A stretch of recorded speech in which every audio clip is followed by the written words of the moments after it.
আসসালামু আলাইকুম। কি অবস্থা সবাই? কেমন আছেন? আলহামদুলিল্লাহ আমি খুবই ভালো আছি।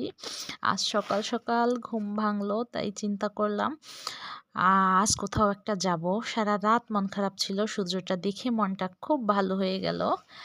পরে চিন্তা করলাম কোথায় যাওয়া যায়? আসলে সেরকমের কোনো জায়গা খুঁজে না পাওয়াতে আমার মনে হলো আজ যেখানে ভালো লাগবে সেখানেই যাবো। তবে যদি রাস্তায় অনেক বেশি জ্যাম না থাকে। আসলে আমাদের ঢাকা তো প্রচুর জ্যাম থাকে। চাইলেও ইচ্ছা করলেও একটা জায়গায় যেতে মনে চাইলেও যাওয়া হয় না। শুধু জ্যামের কারণে। জানি না কার কেমন লাগে। তবে আমার ভীষণ বিরক্তি লাগে। প্রয়োজনে আমি একা একটা জায়গায় বসে থাকতে রাজি।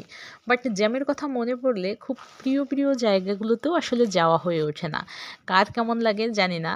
এই গাড়িটা অনেকক্ষণ ধরে আমাদের সামনে যাওয়ার চেষ্টা করেছিল। অনেকক্ষণ ধরে আমি অবশ্য খেয়াল করেছি